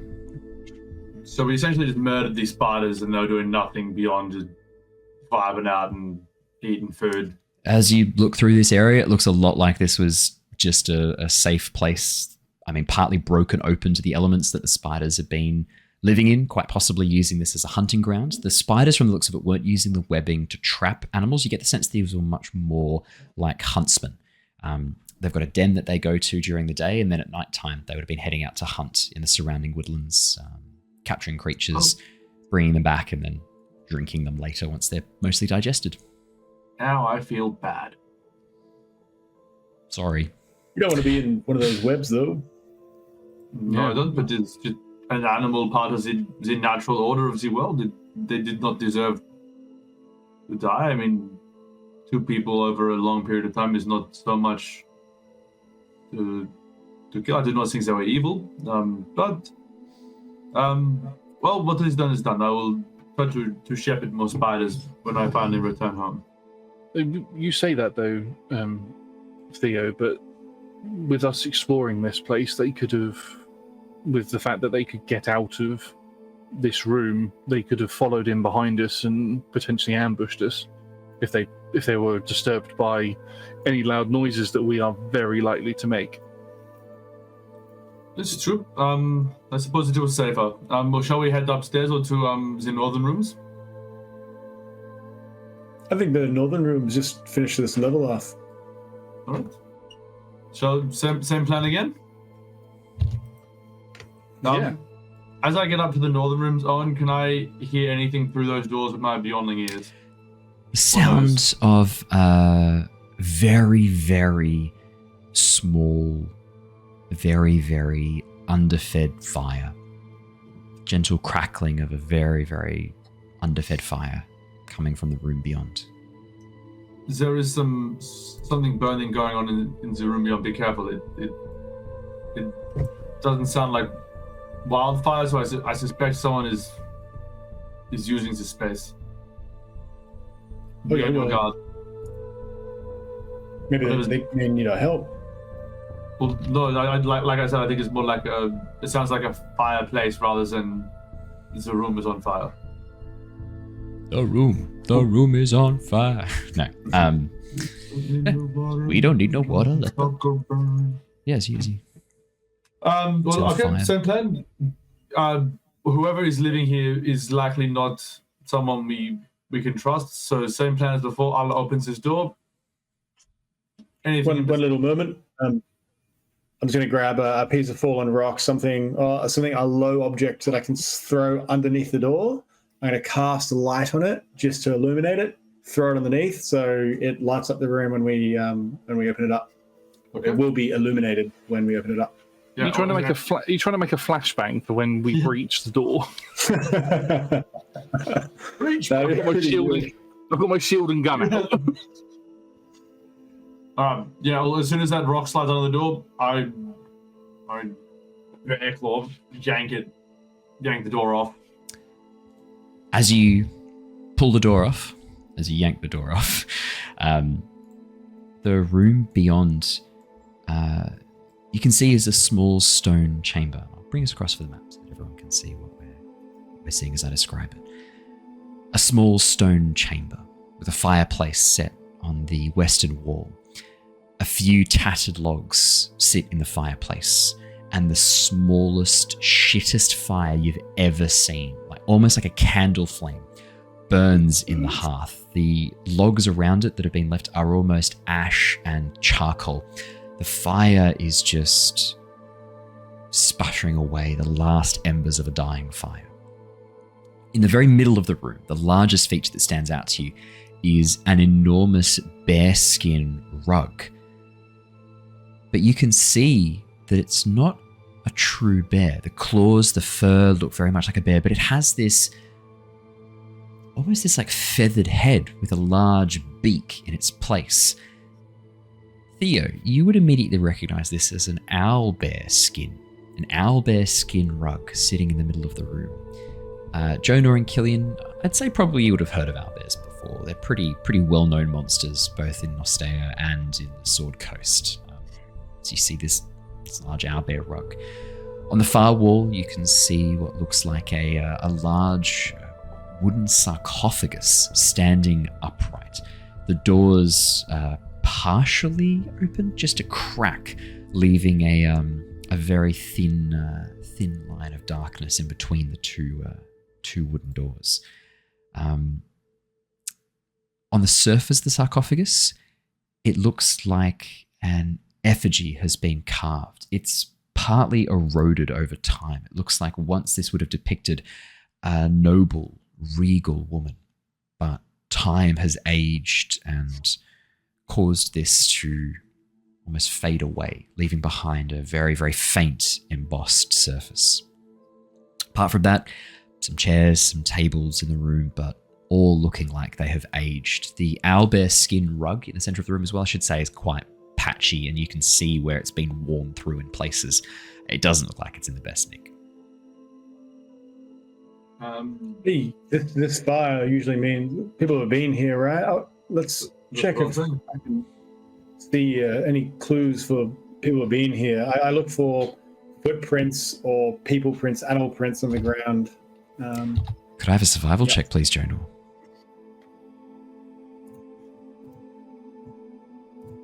13.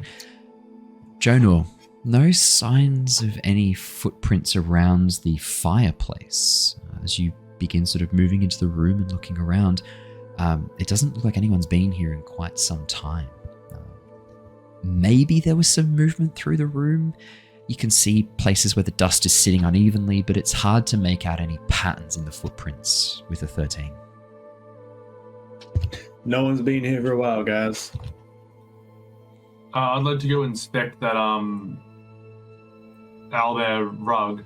If it's in any shape to be moved, I'd kind of like to throw it over my bare shoulders as kind of like a cloak. Yeah, give it a absolutely. Brief pat. It pains Theo to see such a noble creature reduced to furniture.